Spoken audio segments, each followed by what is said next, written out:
Hello everyone, कैसे हो आप। स्वागत है आपका एक बार फिर से माय यूट्यूब चैनल में। आज हम पढ़ने जा रहे हैं हिंदी क्लास 6 चैप्टर नंबर 13, जिसका नाम है मैं सबसे छोटी हूँ। इसके राइटर हैं सुमित्रा नंदन पंत जी। यानी मैं सबसे छोटी हूँ, ये पंत जी की एक छोटी सी कविता है। और इस कविता में एक छोटी बच्ची है जो कभी बड़ी नहीं होना चाहती। और पंत जी ने इस कविता में जो छोटी बच्ची है उसकी कल्पना का शानदार वर्णन किया है। बहुत ही सुंदर चित्रण है वो इस कविता में हमें देखने को मिलेगा, छोटी बच्ची की कल्पना का। तो चलो अब हम पढ़ते हैं कविता।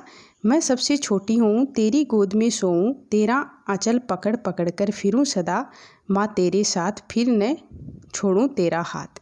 यानी जो छोटी बच्ची है वो अपनी माँ से कह रही है कि माँ मैं सबसे छोटी हूँ, यानी मैं छोटी ही रहना चाहती हूँ, बड़ी नहीं होना चाहती, क्योंकि मैं बड़ी हो जाऊँगी तो आप मुझे अपनी गोदी में नहीं सुलाओगी और अपनों में आज आपका आंचल पकड़कर इधर उधर घूमती हूँ, ये सब आप मुझे नहीं करने दोगी। यानी तेरी गोदी में सोऊं, यानी मैं तेरी मतलब छोटी हूँ तब आप मुझे अपनी गोदी में सुलाओगी। तेरा आंचल पकड़कर, आंचल यानी जो साड़ी का पल्लू होता है उसको पकड़कर फिरूं सदा माँ तेरे साथ, यानी सदा तेरे साथ, हमेशा तेरे साथ रहना चाहती हूँ, कभी न छोड़ूं तेरा हाथ। यानी और मैं जो तेरा हाथ है वो कभी छोड़ना नहीं चाहती, इसलिए मैं बड़ी नहीं होना चाहती, मैं छोटी ही रहना चाहती हूँ। बड़ा बनाकर पहले हमको तू पीछे चलती है मात।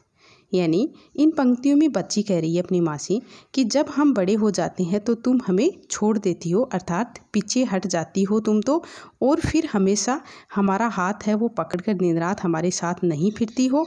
यानी कि तुम हमें स्वच्छंद यानी आज़ाद कर देती हो और अपने आप चलने के लिए हमारे हाथ को नहीं पकड़ती हो, यानी हमें स्वच्छंद कर देती हो और हमें अपने आप चलने के लिए आगे बढ़ा देती हो।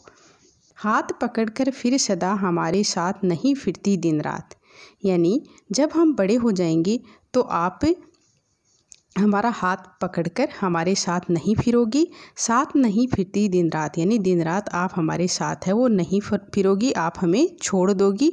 हमें मतलब बड़ा हो जाने पर अपने कर यानी अपने हाथों से, कर यानी हाथ, यानी अपने हाथों से खिला यानी खिलाकर खिलाती हो, धुला मुख और हमारे मुख को धोती हो, साफ करती हो, धूल पोंछ, धूल यानी जो मिट्टी होती है उसको पोंछती हो, सज्जित कर गात और हमें साफ सुथरा करके एकदम सुंदर बनाती हो। थमा खिलौने नहीं सुनाती हमें शुगत परियों की बात। यानी लेकिन अगर हम बड़े हो जाएंगे तो आप हमें है वो खिलौना हाथ में भी नहीं थमाओगी और ना ही हमें कहानी सुनाओगी, हमें सुगत जो परियां हैं उनकी कहानी भी आप नहीं सुनाओगी। ऐसी बड़ी न हूँ मैं, यानी मैं मतलब बड़ी नहीं होना चाहती, ऐसे मैं बड़ी नहीं होना चाहती, क्योंकि मैं बड़ी होकर तेरा जो स्नेह भरा जो आंचल है वो नहीं खोना चाहती। तेरे आंचल की छाया में, यानी मैं तेरा जो स्नेह भरा जो आंचल है उसको नहीं खोना चाहती और तेरे आंचल की छाया में रहकर मैं निष्भाव और निर्भय होकर छिपी रहना चाहती हूँ। तेरे आंचल की छाया में छिपी रहूँ निष्प्रह निर्भय, कहूँ दिखा दे चंद्र उदय। यानी इसी तरह जो बच्ची है वो कह रही है कि इसी तरह का चंद्र उदय है माँ, मुझको आप दिखा दो। यानी जो बच्ची है इसी तरह का चंद्र उदय है वो देखना चाहती है। तो बच्चों, हमने जो कविता पढ़ी है ये एक बहुत ही प्यारी कविता है और इस कविता के माध्यम से पंत जी ने जो छोटी सी बच्ची है उसकी कल्पना का बहुत ही सुंदर चित्रण किया है। मतलब ये कविता है कि मैं बड़ी नहीं हूँ, यानी मैं हमेशा छोटी ही रहना चाहती हूँ।